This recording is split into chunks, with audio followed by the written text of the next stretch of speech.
परमात्मा ने मेरे आसपास क्या क्या इकट्ठा कर दिया था। उलझने वाले इन्हीं में उलझ कर रह जाते हैं, फिर उन्हें सब छोड़ते हुए कितना दुख होता है।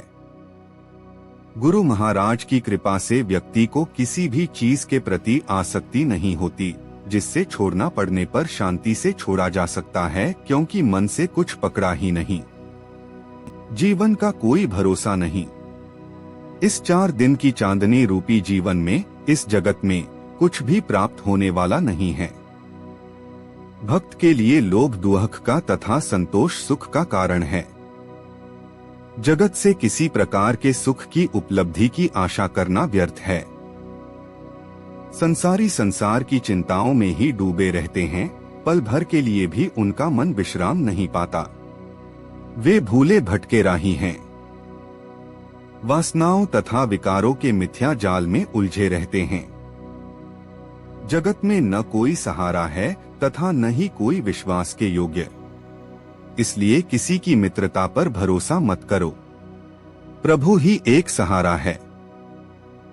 संसारी सफलता भी एक भुलावा है। जीवन तभी सफल होता है जब जीव ईश्वर के प्रत्यक्ष दर्शन पा लेता है। भक्त दीनता तथा विनम्रता का मूर्तिमान स्वरूप होता है। क्रोध तथा उत्तेजना उसे छू भी नहीं सकती। सच्चा भक्त अपने द्वारा किए गए पापों के भंडार को परमात्मा के श्री चरणों में प्रस्तुत कर देता है तथा उससे क्षमा की याचना करता है। उसे अपने पुण्य कर्मों की शक्ति का अभिमान नहीं होता, वरन प्रभु की क्षमाशीलता दयाशीलता पर पूर्ण भरोसा होता है। न किसी को बुरा कहो, न किसी का बुरा करो, न किसी का बुरा सोचो। सब प्राणियों के हृदय मंदिर में प्रभु ही प्रतिष्ठित है। इसलिए प्रत्येक हृदय वंदनीय एवं पूज्य है। यदि अपने हृदय में प्रभु मिलन की इच्छा हो तो किसी के हृदय को पीड़ा मत दो।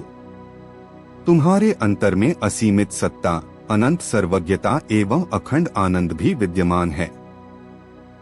अपने अंदर की शक्ति तथा उसके प्रभाव को पहचानने की आवश्यकता है। अपने स्वरूप में स्थित होकर विकारों को जला डालो। इस दृश्यमान नानात्व का आधार अद्वैत है। एक सत्ता के सिवाय कुछ नहीं। एक ही सत्ता अंदर बाहर लीलारत है। उसी में स्थित होना परमार्थ है। प्रभु ने जो मनुष्य देह तथा जीवन प्रदान किया है, उसे प्रभु मिलन के लिए एक सुअवसर मानना चाहिए। जीवन के प्रत्येक क्षण का साधना स्मरण के प्रति सदुपयोग करना चाहिए।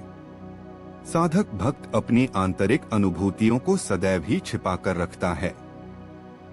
भक्त के समीप मृत्यु तथा जीवन में कोई अंतर नहीं होता। न उसे जीने की लालसा होती है, न ही मृत्यु से भय। मन पर चिंताओं, कठिनाइयों तथा समस्याओं का कितना भी बोझ क्यों न लदा हो, प्रभु का ध्यान करते ही मन से सारा बोझ उतर जाता है। अपने अमूल्य जीवन को जगत की मिथ्या लालसाओं, अनावश्यक व्यस्तताओं तथा अशुभ अभिलाषाओं में नष्ट मत करो। भगवान की आशा को अपने माथे पर धारण करो। भक्तों को नहीं, उनमें विद्यमान शंकर को प्रणाम किया जाता है।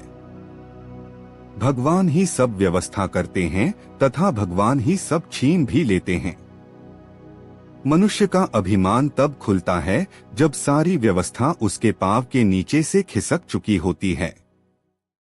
मृत्यु का स्मरण हर समय बना रहना चाहिए। यह स्मरण जीवन में पवित्रता भर देता है।